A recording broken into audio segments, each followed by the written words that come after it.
नमस्कार दोस्तों, आप सभी को मेरी आवाज़ और मेरे द्वारा कही हुई कहानियाँ कैसी लगती हैं ज़रूर बताते रहा कीजिए, क्योंकि जब तक मुझे आपका फीडबैक नहीं मिलेगा मुझे पता ही नहीं चलेगा कि आपको ये सब कैसा लगता है। इसलिए आपसे अनुरोध है कि कमेंट बॉक्स में अपनी प्रतिक्रिया ज़रूर डालिए। यदि चैनल को सब्सक्राइब नहीं किया है तो ज़रूर सब्सक्राइब भी कीजिए, लाइक और शेयर भी कीजिए, जिससे बहुत सारे लोगों तक ये कहानियाँ पहुँच सकें। चलिए अब आते हैं आज की कहानी पर। दोस्तों, मालती जोशी जी की ये कहानी यातना चक्र एक लड़की की कहानी है जो शादी के लिए दिखने दिखाने का प्रदर्शन करते करते थक चुकी है। आइए शुरू करते हैं ये कहानी। अक्टूबर की वह सुहानी सुबह उन दो पत्रों ने खराब कर दी थी। पहला पत्र बड़ौदा वालों का था जो पिछले दिनों यहाँ भोपाल दर्शन के लिए आए हुए थे। दोनों भाई बहन 2-3 दिन तक ऐश करते रहे, भाभी की मेहमान नवाजी का लुत्फ उठाते रहे। भैया की जीप में वन विहार और भारत भवन घूमते रहे और फिर ढेर सारी आशाएं जगाकर रवाना हो गए। अब पूरे 15 दिन बाद उनके बड़े भाई का कृपा पत्र आया है कि और तो सब ठीक है पर लड़की ज़रा बड़ी लगती है। यह क्या बात हुई भला? यह तो पहले ही बता दिया था कि लड़की की उम्र 34 वर्ष 3 महीने है, कद 5 फुट 2.5 इंच है और वज़न 130 पौंड है, रंग गेहुआ है। पिछले 12 वर्षों से कन्या महाविद्यालय में पढ़ा रही है। इतने सुविस्तृत वर्णन के साथ एक अदद फोटो भी भेजी गई थी। यह सब जान लेने के बाद ही श्रीमान यहाँ पधारे थे और यहाँ आकर उन्हें यह इल्म हुआ कि लड़की ज़रा बड़ी लगती है। तो श्रीमान जी क्या अपने आप को चंकी पांडे या आमिर खान की पीढ़ी का समझ रहे थे? खुद भी 40 को छू रहे थे, पर उनका एक ही प्लस पॉइंट था और वह यह कि वो अब तक कुंवारे थे और शायद इसीलिए किसी षोडशी की आस लगाए बैठे थे। दूसरा पत्र बंबई के एक सज्जन का था। उन्होंने अपने बेटे के लिए अखबार में इश्तहार दिया था और भैया ने अविलंब उसे लपक लिया था। उन्होंने लिखा था, आपका प्रस्ताव हमें पसंद आया, हम लोग शीघ्र ही कन्या को देखने आएंगे, पर उससे पहले एक दो बातों का खुलासा बहुत ज़रूरी है। आपने लिखा है कि आपकी बहन पिछले 12 वर्षों से सर्विस में है, तो कृपया बताएं कि इस दौरान उसने कोई लोन वगैरह तो नहीं लिया जिसकी किश्तें उसके वेतन से कट रही हों। दूसरी बात यह है कि क्या उसका अपना बैंक अकाउंट है, कहीं वह ज्वाइंट अकाउंट तो नहीं है। इस पूछताछ की आपको शायद नागवार गुजरे, पर मैं मजबूर हूँ। आप तो जानते हैं कि दूध का जला छाछ भी फूंक फूंक कर पीता है। मेरी बड़ी बहू अपनी माँ की इकलौती बेटी है, ढेर सारी प्रॉपर्टी है, पर मेरा बेटा एक पाई का भी हकदार नहीं है। माँ बेटी का साझा अकाउंट है। कैसी भी मुसीबत क्यों ना आन पड़े, माँ की मर्जी के बिना एक धेला भी छू नहीं सकते हैं। मेरी छोटी बहू बैंक में पीओ है। पिता का मकान बनवाने के लिए उसने कर्ज लिया था। शादी को 8 साल हो चुके हैं, पर अब भी वह किश्तें चुका रही है। इसीलिए अब मंझले के वक्त मैं सारी बातें पहले से साफ कर लेना चाहता हूँ। महाशय वाकई दूध के जले हुए थे और अब फूंक फूंक कर कदम रख रहे थे, पर उनकी स्पष्टवादिता की आड़ में झांक रही धन लोलुपता ने मन खट्टा कर दिया था। दोनों ही चिट्ठियां भैया ने गुड़ी मुड़ी करके डस्टबिन के हवाले कर दी थी। फिर भी मूड तो उखड़ा ही रहा। उस मनस्थिति में भीड़ भरी सड़क पर लूना चलाने का हौसला न रहा। मजबूरन ऑटो करना पड़ा और पहली झड़प ऑटो वाले से ही हो गई। मीटर के हिसाब से 9 रुपये 60 पैसे बन रहे थे। मैंने 10 का नोट थमाया तो हजरत सलाम मारकर चल दिए, पर मैंने पीछा नहीं छोड़ा। उसे गिन कर 9 रुपये 60 पैसे ही थमाए और 10 का नोट वापस ले लिया। सुबह 10 बजे कॉलेज के गेट पर अच्छी खासी भीड़ रहती है। इस नोक झोंक का लुत्फ कई लोगों ने उठाया।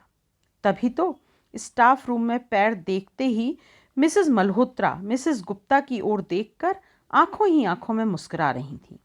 मुझे तो जैसे आग लग गई।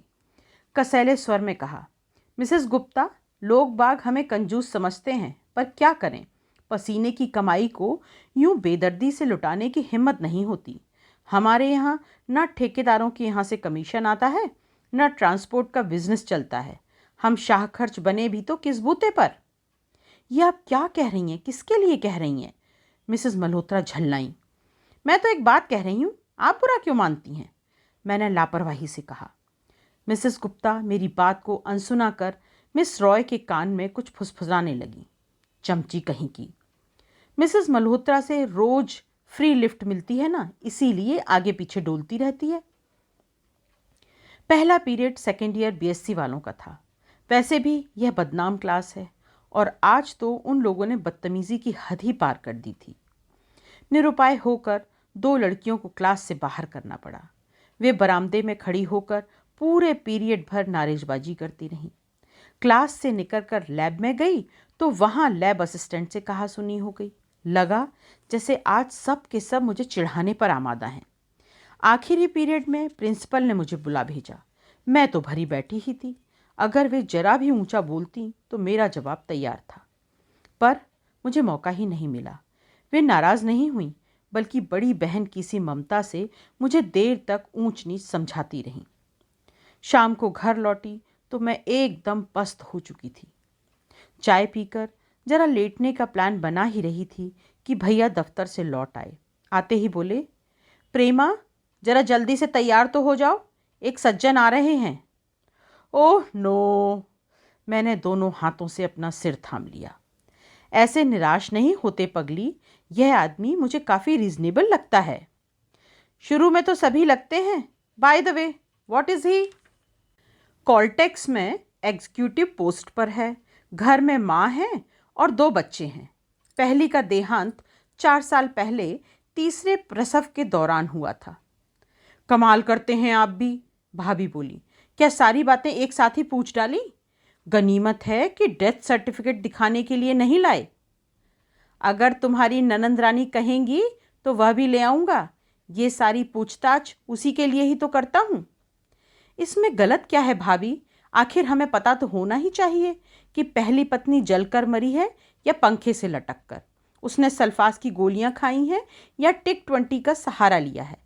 ये सब बातें पहले से जान लेने से रणनीति बनाने में सुविधा रहती है। बात को मैंने भरसक मजाक का पुट देने का प्रयास किया था, पर कोई नहीं हंसा। दरअसल यह विषय अब हम लोगों के लिए इतना पुराना हो गया है कि न इस पर हंसी आती है न रोना। पहले तो मुझे दुहाजू नाम से ही चिढ़ होती थी, पर जब से मैंने 30 पार किया है, लिस्ट में बिधुरों का समावेश होने लगा है।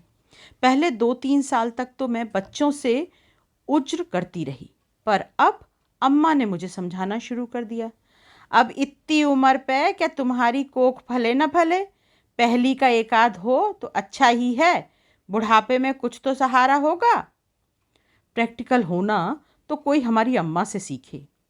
दूर पास के रिश्ते में या जान पहचान वालों में जैसे ही किसी महिला की मृत्यु का समाचार मिलता है, अम्मा मेरे लिए वहाँ संभावनाएं तलाशने लगती हैं।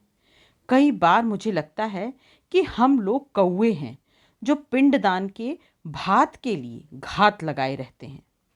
प्रेमा, 6 बजने को हैं, तैयार हो जाओ। भैया ने अपने सौम्य स्वर में फिर एक बार याद दिलाया तो मैं अपनी तंद्रा से जागी। कमरे में आकर बाल खोल लिए और ड्रेसिंग टेबल के सामने सुन्न होकर बैठी रही। तैयार होने का कोई उत्साह ही मन में शेष न था। बस एक खाना पूरी करनी थी। उत्साह भी बेचारा कब तक साथ देगा? उम्र के 16वें बसंत से यह सिलसिला शुरू हुआ है। शुरू में बड़ी उमंग थी। अपने सपनों के राजकुमार को देखने की उत्सुकता होती थी। इस तरह का प्रत्येक कार्यक्रम मुझे रोमांचित कर जाता था, पर जब 10-5 नकार झेल लिए तो घबराहट होने लगी। फिर कुछ दिनों बाद यह रूटीन सा हो गया और अब विरक्ति सी होने लगी है। पहले पहल निराशा होती थी, फिर मैं अपमानित सा महसूस करने लगी थी, और अब तो कुछ असर ही नहीं होता। मन जैसे चिकना घड़ा हो गया है। बीच में कुछ दिन ऐसे भी आए जो मेरी सहन शक्ति को कसौटी पर कस गए। मुझसे 4-5 साल छोटी नीलिमा एकाएक बड़ी हो गई और मुझसे सुंदर निकल आई थी। लोग मुझे देखने आते और उसे मांग बैठते। कईयों से तो भैया ने झगड़ा भी कर लिया, पर बाद में अम्मा बाबूजी ने सोचा कि शादी तो हमें इसकी भी आगे पीछे करनी ही है। बड़ी की आशा में इसे कब तक घर में बिठाए रखेंगे। अगर आज इसे अच्छा वर मिल रहा है तो उसका लाभ क्यों ना उठाएं। आगे पीछे प्रेमा की भी हो ही जाएगी। नीलम की शादी हुई और मैंने राहत की सांस ली। तब क्या पता था कि घर में एक और प्रतिद्वंदी मौजूद है। मुझे ही क्यों, घर में किसी को भी होश नहीं था कि टुइयां सी सुषमा मुझसे हाथ भर ऊंची हो गई है और उसका रंग चंपे सा निखर आया है। हम लोग बेखबर थे तो क्या हुआ, देखने वाले तो चौकस थे। उसके लिए भी एक से एक प्रस्ताव आने लगे थे। कई लोग तो बिना किसी दान दहेज के उसको लेने के लिए तैयार थे। इतने बड़े प्रलोभन को कोई कब तक टालता। नीलिमा के 2 साल बाद सुषमा भी विदा हो गई। उफ, भयानक मानसिक उथल पुथल के दिन थे वे। कई बार तो आत्महत्या करने का मन हो आया। इधर मैं अपने भीतर जूझ रही थी, उधर नाते रिश्तेदार अपने व्यंग बाणों से मेरा जीना मुहाल किए दे रहे थे। शुक्र है भगवान का, समय के साथ साथ सब कुछ शांत हो गया।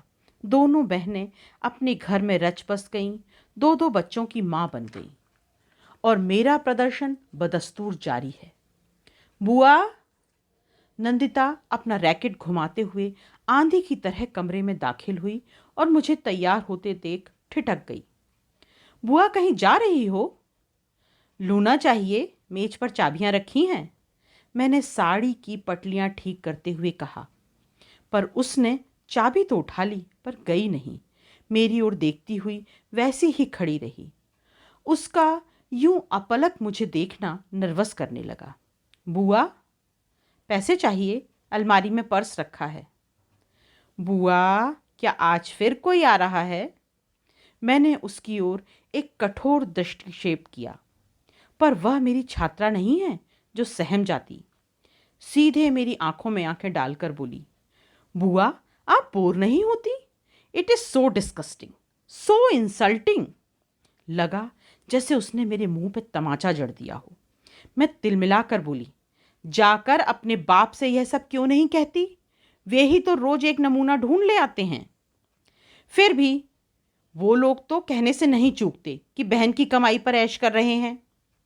उसने भी ताव खाकर कहा, दादाजी क्या चले गए, पापा की तो सब तरफ से मुसीबत हो गई है। और वह दंदनाती हुई कमरे से बाहर हो गई। मैं हत बुद्धि होकर उसे जाते हुए देखती रही।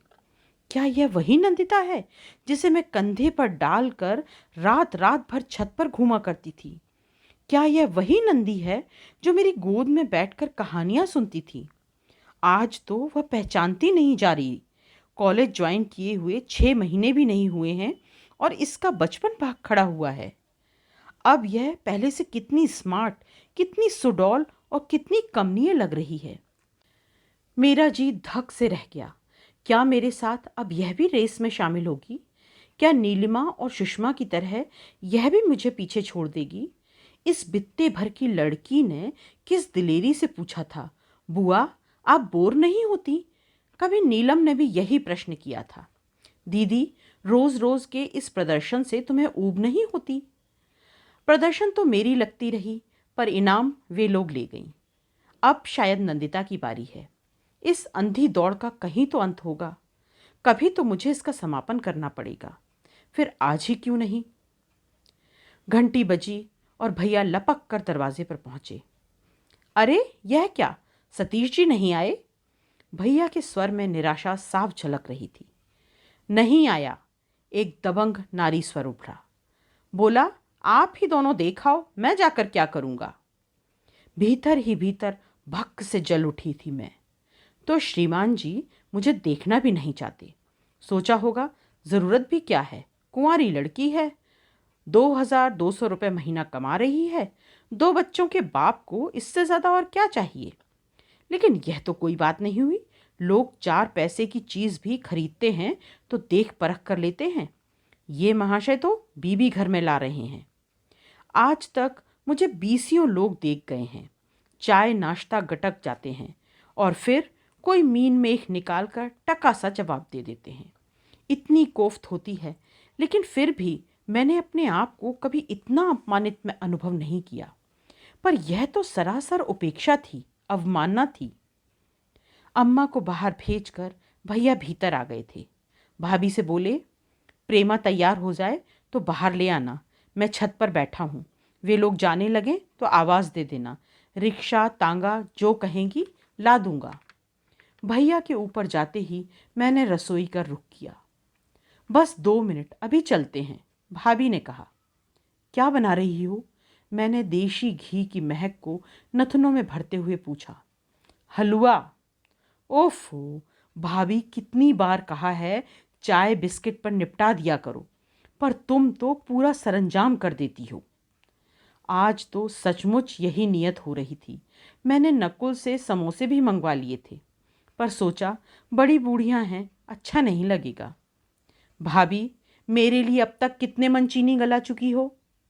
एक बार तुम्हारी शादी हो जाए, सब वसूल हो जाएगा ननद जी। यही तो रोना है। खैर, एक बात तय है भाभी कि आज का यह आखिरी शो है। इसके बाद यह तमाशा बंद। एकदम क्या हो गया? कुछ नहीं। और दूसरी बात यह है कि मेरे बाहर जाते ही अम्मा को भीतर बुला लेना। 2 मिनट रुको तो। मुझे हॉल का रास्ता मालूम है भाभी, तुम परेशान मत हो, मैंने कहा और धड़धड़ाती हुई बाहर आ गई। महिला मंडल एकदम चौंक गया। अम्मा तो ऐसी सकपकाईं कि बड़ी देर तक उनके मुंह से बोल ही नहीं फूटा। अम्मा चाहती हैं कि मैं भाभी के पीछे पीछे नजरें झुकाए हुए हौले हौले डग भरती हुई सिया सुकुमारी की तरह कमरे में दाखिल हूँ। कभी उनका यह भी आग्रह हुआ करता था कि कमरे में आते ही मैं अपने भावी ससुराल वालों की चरण वंदना करूं, लेकिन हर ऐरे गहरे के पैर पड़ना मैंने बरसों पहले छोड़ दिया है।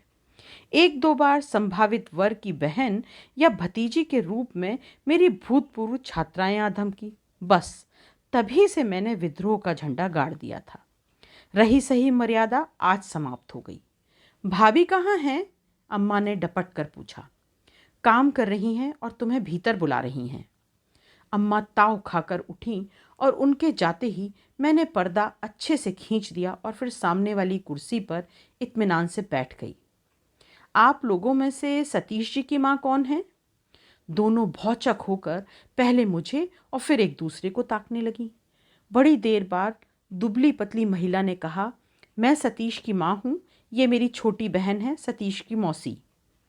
मौसी जी बुरा सा मुंह बनाए बैठी रहीं। जाहिर था उन्होंने मुझे पहली ही नज़र में रिजेक्ट कर दिया था। सतीश जी क्यों नहीं आए? मैंने दूसरा प्रश्न दाग दिया। वे फिर एक दूसरे की ओर देखने लगी। फिर माँ जी ही बोली, वो तो बेटा शादी ही नहीं करना चाहता, मैं ही पीछे पड़ी रहती हूँ। आखिर बच्चों को कोई देखने वाला तो घर में हो, मैं क्या हमेशा बैठी रहूँगी? मैंने बहुत जिद की तो बोला, तुम्हें बहू चाहिए तो जाओ, तुम ही पसंद कर लाओ। क्या पहली बहू भी आप ही ने पसंद की थी? हाँ, पहले तो हम ही दोनों पसंद कराए थे, फिर पीछे से ये भाई बहन भी देखने गए थे। पहले वाली की तो बात ही और होती है, मौसी जी ने जबरदस्ती उस सांस भरकर कहा। अब तो ऐसा है कि बच्चों के लिए घर बसाना है। देखिए माँ जी, मैंने मौसी की बात को जरा भी तवज्जो न देते हुए कहा, मेरी उम्र 35 को छू चली है। पिछले कई सालों से मेरे लिए वर की तलाश जारी है। 20 बार मैं इस दर्दनाक अनुभव से गुजर चुकी हूँ। यूं कहिए कि एकदम लहूलुहान हो चुकी हूँ। फिर भी जंग जारी है। मैंने अभी हौसला नहीं खोया है, पर जिंदगी की यह लड़ाई मैं अपनी शर्तों पर लड़ती हूँ। पहली और सबसे बड़ी शर्त यह है कि मैं उस आदमी को ज़रूर देखना चाहूँगी जिसके साथ मुझे ज़िंदगी गुजारनी है। सतीश जी की यह दूसरी शादी हो सकती है, पर मेरी तो पहली ही है। मैं ही क्यों, कोई भी लड़की अपने होने वाले पति को एक बार देखना चाहेगी। इतना सम्मान तो उसे आपको देना ही पड़ेगा। बल्कि मैं तो उन बच्चों को भी देखना चाहूंगी जिन्हें पालने की मुझसे अपेक्षा की जाएगी। आश्चर्य जैसे उन चेहरों पर पुत गया था। मैं और भी बहुत कुछ कहना चाहती थी, पर उसी समय नाश्ते की प्लेटों के साथ भाभी ने कमरे में प्रवेश किया। उनके पीछे अम्मा भी थीं। मैंने चुपचाप खिसक लेना ही श्रेयस्कर समझा। उस रात घर का वातावरण बहुत तनावपूर्ण था। अम्मा बहुत गुस्से में थीं। उन्होंने कहनी अनकहनी सब सुना डाली।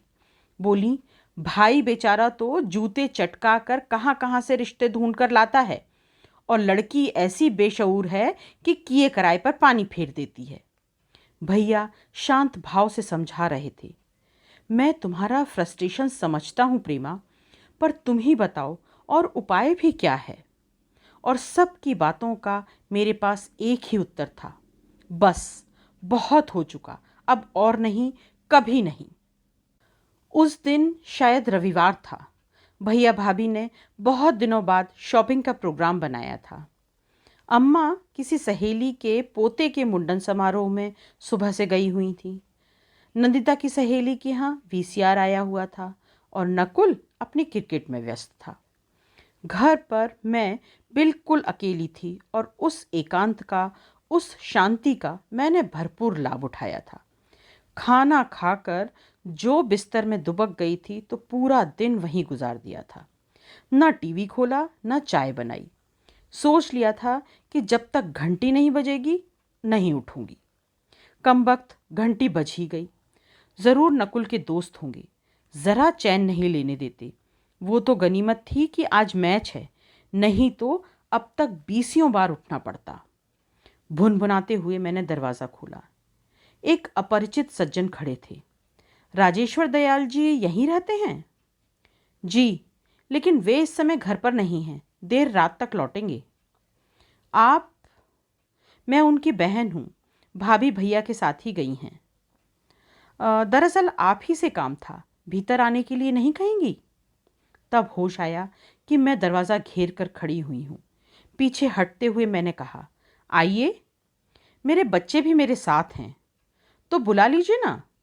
उन्होंने पीछे मुड़कर आवाज़ दी, बबली, पिंटू, इधर आओ, आंटी बुला रही हैं। बच्चे जो स्कूटर पर बैठे थे सहमे से अंदर आ गए। नमस्ते आंटी। नमस्ते, आइए, भीतर आइए। मैं उन लोगों को हॉल में लेवा लाई। घड़ी की ओर देखते हुए मैंने पूछा, बच्चे स्पाइडरमैन देखना चाहेंगे? शायद। मैंने टीवी ऑन कर दिया। सच, अजनबी लोगों को झेलना पड़े तो टीवी बहुत काम आता है। आप लोग देखिए, तब तक मैं पानी ले आऊं? हाँ, पानी तो हम ज़रूर पी लेंगे। वैसे हम लोग कुछ देखने नहीं, दिखाने आए हैं। मैं सतीश कुमार हूँ और ये मेरे दोनों बच्चे हैं। मुझे काटो तो खून नहीं। वहाँ से जो भागी तो सीधे कमरे में आकर ही दम लिया। आईने में शक्ल देखी, पूरे 12 बज रहे थे। दिन भर बिस्तर में पड़े पड़े साड़ी का सत्यानाश हो गया था। सुबह शैम्पू किए हुए बाल अब तक वैसे ही सूखे, उलझे और बेतरतीब बने हुए थे। क्या इम्प्रेशन बना होगा? मैंने मेहमानों को प्यासा ही छोड़ दिया और गैस पर चाय चढ़ा दी। अपने को ठीक करने के लिए मुझे इतने समय की तो दरकार थी ही। चाय और नाश्ता लेकर जब मैं बाहर आई तो मेरा हुलिया एकदम बदला हुआ था। अरे, आप तो बेकार तकल्लुफ़ कर रही हैं, पानी ही काफ़ी था, उन्होंने कहा। फिर उन्होंने नमकीन और बिस्किटों की प्लेटें बच्चों के आगे सरका दी और अपनी कुर्सी की दिशा बदलकर एकदम मेरे सामने की ओर मुखातिब होकर बैठ गए। उनकी चौकस नज़रों को अनदेखा करते हुए मैंने चाय का कप उनके आगे सरका दिया। थैंक्स, उन्होंने कहा और कप उठा लिया। फिर थोड़ी देर बाद बोले, आप भी और लोगों जैसी ही हैं। क्या मतलब? मौसी ने जो वर्णन किया था उससे लगा था कि मेरी मुलाकात किसी तोप किस्म की महिला से होगी, पर आप तो एकदम सामान्य हैं, औरों की तरह। आप भी अपने दिखने दिखाने को लेकर, पहनावे को लेकर कॉन्शियस हैं, जागरूक हैं। This is very feminine, you know. क्या फेमिनाइन होना अपराध है? नहीं, अपराध तो नहीं, पर मौसी की बातों से जो इमेज बनी थी। आपकी मौसी बहुत अच्छा इम्प्रेशन लेकर नहीं गईं, मुझे मालूम है। पुरानी पीढ़ी की है ना, इसीलिए बुरा मान गईं। उनका कहना था कि अपनी बात घर के किसी बड़े बुजुर्ग से कहलवाती तो अच्छा होता। देखिए, मेरी अब वह छुई मुई की उम्र नहीं रही कि किसी माउथ पीस की ज़रूरत पड़े। माँ लेकिन बहुत खुश हुई, बोली कि अगर 10-5 लड़कियां भी ऐसी निकल आएं तो लड़के वालों के दिमाग दुरुस्त हो जाएंगे। आपकी माँ ने ऐसा कहा? हिंदुस्तान में लड़के की माँ तो ऐसी भाषा नहीं बोलती। वो लड़कियों की भी माँ हैं, 3-3 कन्यादान कर चुकी हैं, कड़वे मीठे सारे अनुभव उनके पास हैं, इसीलिए तो आपसे बहुत प्रभावित हुई हैं। और आप? मुझे भी आपने सोचने के लिए मजबूर कर दिया है। मैंने देखा कि आपकी बातों में दम है, इसीलिए तो बच्चों को यहाँ लिवा लाया। सोचा उन्हें भी आपसे मिलवाना चाहिए। उन्हें भी तो अपनी होने वाली माँ को देखने परखने का हक है। किसी अनजान व्यक्तित्व को एकदम से उन पर थोप देना तो अन्याय होगा। सतीश जी, मैंने गंभीर स्वर में कहा, एक बात ध्यान में रख लीजिए। आप किसी को भी पत्नी बनाकर ले आइए, बच्चे उसे एकदम माँ के रूप में स्वीकार नहीं करेंगे। बच्चों के मन में माँ की एक प्रतिमा होती है, वहाँ वे किसी दूसरी औरत की कल्पना भी नहीं कर सकते। इसलिए ये रिश्ता, ये संबोधन उन पर कभी मत थोपिए। सारी समस्याएं इसी हठ धर्मी से जन्म लेती हैं। आप क्या मनोविज्ञान पढ़ाती हैं? जी नहीं, मेरा विषय केमिस्ट्री है। आपकी सोच तो बहुत गहरी है। मेरे पास इतनी फुर्सत जो है। स्पाइडरमैन खत्म हो गया था और वे एकदम उठ खड़े हुए। चलो बच्चों, पहले आंटी की नींद खराब कर दी, अब क्या पिक्चर भी खराब करोगे? मैं सिर्फ मुस्कुरा दी। बच्चे शरीफ थे, पिता की एक ही आवाज़ पर उठाए। नमस्ते आंटी। मैंने दोनों को प्यार से थपथपा दिया। बच्चे प्यारे थे, जैसे कि होते हैं, और उनकी दादी ने उन्हें खूब सजाकर भेजा था। लड़की को देखकर सहज ही अनुमान लगाया जा सकता था कि उन लोगों की माँ बड़ी सुंदर रही होगी। तभी तो श्रीमान जी को अब और किसी को देखने का चाव नहीं रहा। जानते हैं ना कि अब उतनी सुंदर पत्नी तो मिलने से रही। स्कूटर स्टार्ट होने की आवाज़ आई तो मुझे होश आया। बच्चे पिछली सीट पर बैठकर मुझे टाटा कर रहे थे। मन हुआ दौड़कर जाऊं और पूछूं, बच्चों, तुमने मुझे पास किया कि नहीं? ए नन्हे फरिश्तों, इस यातना चक्र से तुम ही मुझे मुक्ति दिला सकते हो। तुम पर ही मेरी आशाएं टिकी हैं। तब तक स्कूटर आंखों से ओझल हो चुका था और पीछे धूल का गुबार छोड़ गया था। यातना चक्र, ये कहानी बस इतनी सी। ये कहानी आपको कैसी लगी? कमेंट बॉक्स में आपकी प्रतिक्रियाओं का इंतज़ार रहेगा। अगली कहानी के साथ फिर मिलते हैं। नमस्कार।